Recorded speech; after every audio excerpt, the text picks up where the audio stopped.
Heck, you know. We good? Yo, what's going on, everybody? What's good? What's good? Yo, so this is Cody with Keekly North. This is Don't You Know Real Estate. Don't you know? Yeah, got my boy with me right now, Dylan. What's happening? What's good, man? It's your boy D Wade, Dylan Wade. I'm in the house. Y'all can follow me on Instagram at purchase.house. Make sure y'all do that if y'all don't already. Let's go. So, yo, thank you for coming out. I appreciate you for having me on, Cody. Dude, you know what it is. Yo, Yes, so sir. literally, we're gonna chop it up with a couple things today. Honestly, want people to know who you are, what you're doing. Got a hole in your lip. Yeah, I got a hole in my lip.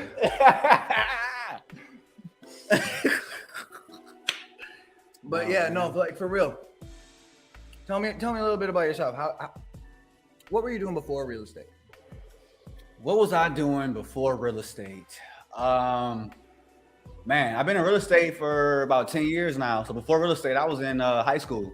That's what I was doing. So I was just trying to learn the ropes. I did a little bit of sales jobs here and there, you know, after I graduated college. But when I dived full time into real estate, you know, I haven't looked back since. But yeah, I had like a little sales job here and there. When I worked for ZipRecruiter. Shout out to them for giving your boy a chance. Yeah, that's pretty much it. That's awesome. What gravitated you towards real estate? So what gravitated me towards real estate was the time freedom and the financial freedom that it can provide. As well as like, you know, a lot of the other tax benefits that it can provide when you're in the game. But really what it was is I saw my dad in real estate since I was an adolescent, and I saw how financially free and how much time he had compared to my mom, who worked as a nurse. Okay. And I knew that wasn't what I wanted to do. I knew I wanted to be, you know, like him and have that type of sort of schedule and lifestyle. So followed in daddy's footsteps. I feel that. That's what's up. Okay. Yeah. So when you first started off, right? Yeah. What was it like? Were you getting into traditional real estate? Were you immediately, or were you wholesaling? Like what was the niche? What was the path? So my path, I started in Detroit, Michigan. So a lot of people might not know, but in Detroit, you can get properties you could back when I was getting them for $1,000, $500, $2,500. So when I was 18, I started out, I got a house for $2,400. And that's kind of how I started out, was the long-term buy and hold method. I was just saving up my cash, buying a house. I wouldn't have no money to fix it up after, so I'll save up again, fix it up, and I would just repeat until I had a good amount. I had about 7 of them. Okay. And then I just kind of grew from there. Dude, yeah, that's crazy. So, all right, for like new people joining out, you know, right now, like, what would be one thing you could tell people, like, you're starting your journey? There's every outlet you can basically go to get into real estate. What does somebody do? That's a great question, man. I wish that we had the resources and access and communities that we have today when I was younger. Yeah. I feel like that didn't exist. Maybe it did, but it wasn't as prevalent. So I feel like what they can do is, first and foremost, they can educate themselves. If y'all don't already, y'all can go on my YouTube. I got 12 free classes that are an hour long, and they just teach you how to get started in the real estate step by step and how you can get started in wholesaling. I would suggest you start off with wholesaling because it teaches you every aspect of the real estate business and the real estate game, from finding deals to knowing it's a deal to estimating rehab. And the best part about it is sourcing deals, which is what real estate is all about. So I would say get started there. Build that capital up, and from there you can go into any direction you want to. 100%. Okay, cool. So, all right, what did your very first deal look like? You remember? I mean, very first wholesale deal? Yeah. Okay, wholesale deal. Because I mean, you basically just told me yeah. Very first wholesale deal was a crap show, man. I didn't know what I was doing. I had heard about this thing called wholesaling when I moved down here to Texas, and I thought it was a myth. But my first wholesale deal was with my boy Kenny, my partner with Rigo. Shout out to him. And what we did was we found this guy via text messaging. We did a text blast campaign. We never spoke on the phone at all. Everything was done via text. That's it. I locked him in at 154. We found a buyer at 154. So I was nervous, shivering, shaking in my boots to call this guy and ask for reduction, man. I didn't know what to do. So I called my mentor. I was like, dude, can you please coach me through this? He told me what to say. I got the guy on the phone. I got a $2,000 reduction, but I felt like I had just hit a home run. Oh, I bet you did, though. I bet you did. Yeah, man. So first deal, man, it was quick. It closed in like 17 days. It was all cash with a hedge fund. But we made $2,000 on the thing. But man, to me, it was proof of concept. I saw that wholesaling was real. I saw that it was a real thing that I can get paid on. And from there, man, I went all in. I dropped everything I was doing and went full force into wholesaling real estate. My man. That's what's up. Yes, Yo, so how did you find the deal? Like obviously the text campaign, but like agent outreach, were you doing, great question. No, so I actually had bought a list of 50,000 homeowners in Dallas-Fort Worth area that were high equity. So I bought a high equity list and just reached out via text message. I didn't even have a VA at this time. Okay. I was using Roar campaign myself at the time. If y'all want to sign up for Roar, I got a link for that as well. But I was doing 1,500 text messages a day, man. This guy just responded and we just kept it up. So it was just straight up high equity, 50K list. That's crazy. So you're doing 1,500 a day text message? 1,500 a day. So my big question, like, were you getting spammed? Did you have to change your number? Yeah, what was your secret sauce? How to like you kept that without getting flagged? Because I see a lot of people be doing that right now. They're like, yo, I'm gonna send out all these text messages real quick. The next thing they know, their number gets cut off, and they freak out. So you know what, man? Just for you, Cody, I'm gonna give y'all some sauce. All right, knowledge. That's what happens. I'm gonna give y'all some sauce. So this is what it is. When I first started out, I got really custom, but then they made a lot of changes in the game. So when I first started out, the deal came actually during the winter storm in DFW. So my message was, and I had the highest response rate across Roar platform. I asked the account manager.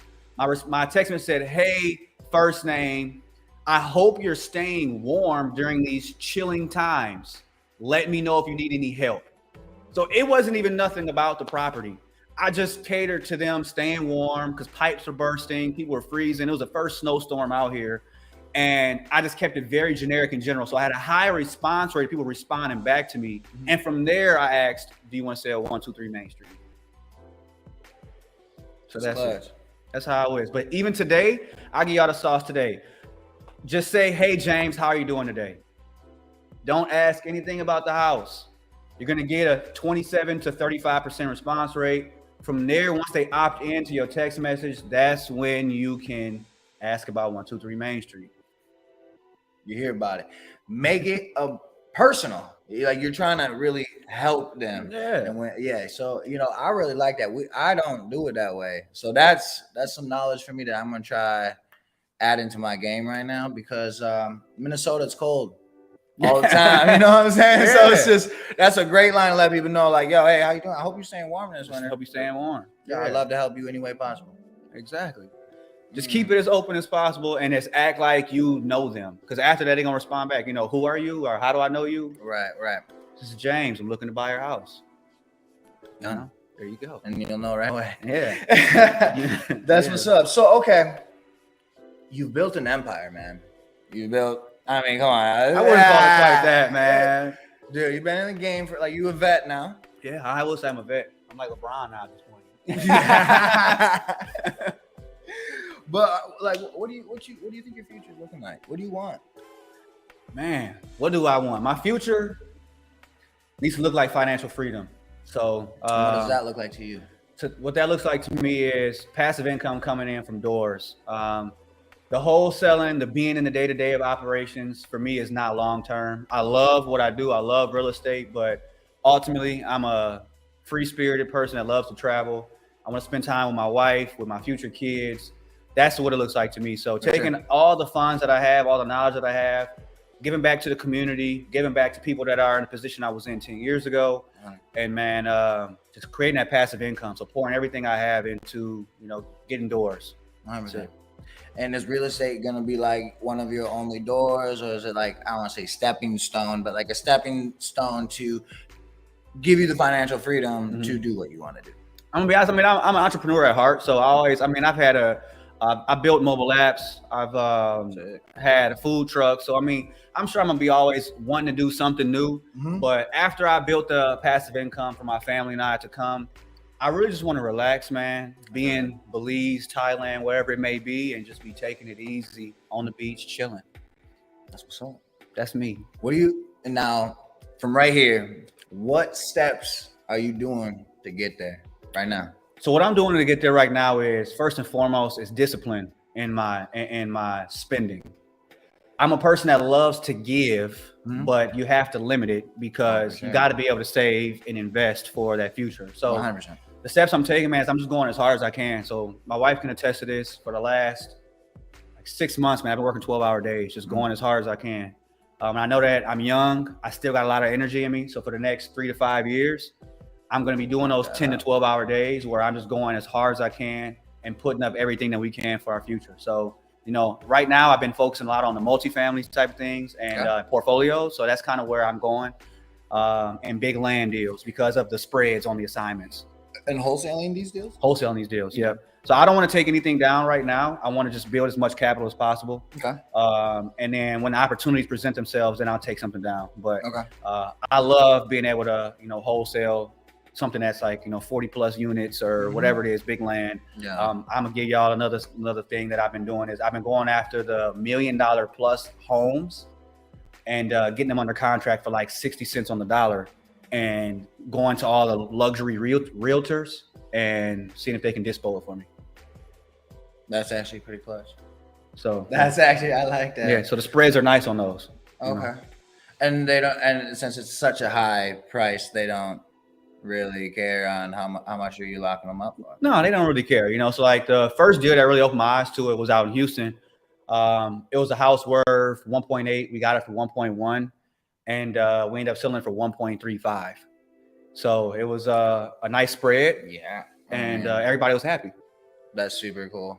Yeah. That's super cool. That's another tool. I mean, that's something that I've always wanted to get into is like luxury flips. Like that's the end goal. Yeah. You know, because I'd love to cop a property, you know, 1 mil and flip it, you know, 3 mil. Spread on it's so nice, man. It is. It's crazy, you know, and like honestly, like for like the wholesaling game, it's not hard to get involved with it. No, it's not. People think it is because the price points are higher, but it's the same thing. Same concept, you know. So that's super cool to know that, you know, because I think a lot of people get intimidated. They do by that, and then that holds them up a little bit. It does. All right, so let's get into some system talk. All right, let's talk systems. So, what is like?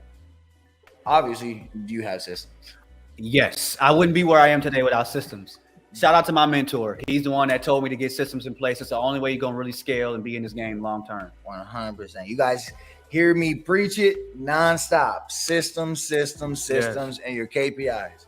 Just organizes the whole game. I mean, how long did it take you to understand that concept? Man, so I started out, she even knows this, man. We just started out with writing stuff down on paper when we were doing text blast. Then you forget to follow up with the person. So it took us a year of on and off, starting and stopping, trying to wholesale. So I called my guy who's my mentor now. He said, dude, I'm gonna implement these softwares and these systems in place for you. Once you got these, you'll be golden. So it took me about a year to really realize, like, man, let me just invest in this, man, if I really want to take this serious. And then it's game over. Game over, man. So from there, you know, I'm now reaching out to my mentor and showing him new systems and new processes and things like that. You know, that's how it's supposed to be. Right. 100%. I believe in that too. Yeah. That's super cool. I mean, so, all right, your systems, like, are you setting up campaigns, or like, how are you doing it to simplify your work life, but at the same time, you hit those KPIs? So, you know, it's all about, like I said, automating everything. And now, you know, you got like the AI tools and things like that that we're starting to experiment with that we can try to use. But the systems and softwares we have is, you know, we have a CRM. We use Podio, Citrix software. We have everything come into there and feed into there. So we have a web form for our VAs to fill out. Everything drips into there. We have automatic follow-up campaigns after every 30 days that somebody's been in our CRM. We have a follow-up specialist as well in place, which is just like a virtual assistant that just strictly follows up on anybody that's been in our system for like 6 months plus. Okay. So we use that. And then we have, you know, automatic text drip campaign as well in there for that. Sequences. Yeah, sequences, things like that. So that, and then, I mean, of course, you know, we do like, you know, daily huddles or weekly huddles with our VAs, things like that. Those are just things that keep you fresh. And then also, you know, role playing, keeping everybody fresh, salespeople fresh. You do a lot of role playing? Yeah, we do a lot of role playing. Really? I like that. That's cool. That's like, that's kind of what like me and Joe did so much role playing to get me to a certain level that I felt I needed to be at. And that's crazy. Like, I mean, It that's all works, we talk man. about. Yeah, exactly. works, It man. literally works. So like, for people that are listening or on Spotify, like check it out. Like, if you really take the time, I just created some content about this. Pick a CRM. There are so many CRMs man. out there, and they all do the same thing, and they Mhm. keep you organized. And once you really start building those skills in your like in understanding your CRM, it makes your work life so easy. Yeah, it does. And and at the end of the day, like where I think people chase that deal. I want that deal when it's like, we want the consistency. That's what you want, man. Consistency. That like yo, if you can get one deal a month, you're doing good. I mean, and then keep scaling from there. But like the thing is, like it should be every month. Like you just have one closing, you got one on contract closing. Cool. You should have another one that you're trying to already get locked up on contract. So Exactly. you're building and building and building. So it never ends. You gotta have that flow. Yeah. You know what I'm saying? So dispo strategy. What's some tips and tricks you got for building your buyers list? And then I mean just it's too, like you hear acquisitions people saying like, I have no idea what the fuck to do or no idea what to do with dispo. And then you got people that say, I don't know what to do with that. Yeah. So I'm mainly on the acquisition side. That's kind of like I've always focused on, but I do know what our dispo team is doing. Man, so first and foremost, we have used Investor List before. So shout out to Robert Winsley on that. Hey. So you can use them for your I'm trying to get on there. Cartel. Yeah. Okay. Yeah, Robert, listen up, man. I'm next. I'm gonna be on it. That's the vision board. I'm gonna hit that cartel mode on there. Y'all are. I'm already speaking into existence for y'all. Y'all are. So Investor Lift, of course, PropStream we use to say, okay, if we lock something up in this area, we'll pull all the cash buyers from there. We'll text them, we'll call them.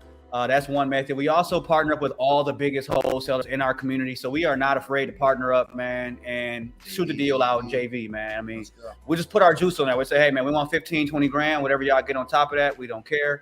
And another thing is like networking events like the one y'all threw last night, right? Mm-hmm. Just meeting people that say, hey, I'm looking for X, Y, Z. 100%. And then we just started linking up with some hedge funds. And that was just all off of meeting and going to lunch with a couple of cats. So they just say, hey, man, I'll introduce you to some hedge funds that buy at 75 to 85%.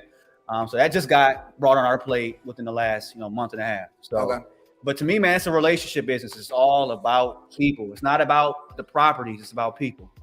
I mean, you can't say it enough, man. Like if you build meaningful relationships in this business, you're gonna change your life. Yeah. And you're gonna change around. One thing I forgot, I'm sorry, but I don't want y'all to sleep on is Facebook. Oh my gosh. Facebook Marketplace and Facebook groups, but not the groups, it's Marketplace. I was gonna say Marketplace, huh? Marketplace, I've sold probably whenever it's my dispo deal, I've sold probably 75% of deals that I've dispo on Facebook Marketplace. Shut up. Facebook do not sleep on Marketplace, y'all. I'm telling you. I've been sleeping. Facebook Marketplace, man. I started off selling calculators, phones, cars, and now houses, all off Facebook Marketplace, y'all. Well, I mean, we need a Facebook promo right here. Hey, man, Mark Zuckerberg, tap in. Yo, that's crazy. So you lock up a deal there, and then you advertise. I immediately blasted on Facebook Marketplace, man, and your phone will be blowing up all night. So the best time to post it is like in the middle of the day, because when they get off work, they're looking all night, and then the weekends are the high times. Weekends are high times, but man, Marketplace has never let me down. Never. Try it out. Try it out. I definitely will do that. Okay. So like, what's the next 6 months gonna be like for you? Focusing on multifamily. Focusing on portfolios and multifamily. That's what in big land. I saw the headaches that come with the smaller deals. I'm trying to move myself out of that. The team, we still need to eat, right? We still need those singles and doubles in the business to keep us alive, to pay for marketing and things like that.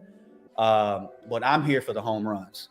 So if I'm going to be on the phones, I'm looking for those home runs, for those big land deals, 10 acres, 10, 20 doors, or portfolio homes. I like to also build those relationships with those type of people. I've gotten to the point in my career now where I feel comfortable talking to investors, talking to people that have been in the game for 30, 40 years. I don't get intimidated. I love to learn from them. Right. So I like to be in a room now where I can learn from somebody versus being with a one-off seller who I'm educating them and schooling them. So the next 6 months for me is just straight up going down that path of building up that portfolio and that pipeline of portfolio investors, big land, multifamily. Dude, that's awesome. Yeah. All right, man. Well, I mean, I'm hyped for your future. I appreciate it, man. Dude, all right, so we're almost gonna wrap up here, but I got a few more questions. And this is like, man. These are the questions for like the people that are right now hesitant. Like, yo, all right, they've heard a little bit about wholesaling, but proof of funds. I don't certain things that hold them up from taking action. Like what would you say to that investor right now? You know, I got a video on this on my Instagram, man. It's called analysis paralysis. A lot of people get it. I had it. I went to every meetup. I went to every mastermind. I went and had lunch with every person I could for them to tell me the same thing. Just get started, man. Just get started. The only way you're going to be able to get a deal is by talking to buyers or talking to sellers. That's the only way. So just get started, get in the game, get your feet wet, start making offers. Just get out there. And if you need anybody to help you with the game or with wherever you are, reach out to myself or Cody, and we have no problem helping y'all out. But man, just get started. You don't have to worry. Don't put the cart before the horse. When somebody asks you for proof of funds, reach out to one of us. We'll help you with it. Every time. Just get started. That's all I can say. And then like even for like EMD. Yeah. Like a lot of times people get scared about that, but you know, like what people I don't know, they do know, like you can negotiate. Like EMD is due after inspection period, and we all know, and during that inspection period is when we find our buyer. So that's on your buyers. Exactly. You know, so like that can be negotiated to the point where like you're not taking zero risk. Yeah, zero risk. Zero risk involved. The only risk is your time. That's it. But you're already wasting it being on Instagram and playing video games all day. So you might as well do it. No shade to anybody. But if you do need EMD and they're really hard on being EMD, there's a thing called Gator Lending. So you can use Gator Lending. And if you need a Gator lender, reach out to me. My dad does Gator Lending, and he will lend you whatever you need for EMD. So there are plenty of avenues and methods to be able to get in this game with no skin in it. There you go. Like that's what it's about right there. So if you're struggling right now, you heard it. Take the action today. Hit me up. Hit Dylan up. But overall, just pick up the phone. Pick up them phones, man. Like the Travis Scott song. Pick up the phone, baby. You know what I'm saying? Yo. Yeah. You short on your rent this month? Pick up the phone and start dialing. You already know what I'm saying? Yeah. Bye, yo. Thank you for coming out. Appreciate you for having me. Like honestly, man, like I'm a big fan. Yeah, I'm a fan of what y'all doing, man. I love what y'all doing at Keighley North. Thank you for y'all time. Thank you for having me as always, man. Thanks for the events y'all host. The hospitality has always been great, man. Thank you. I appreciate you, man. 100%. Thank you. All right, man. Yes, sir. Later, guys. Be on Spotify tomorrow. Purchase.house. Yeesh.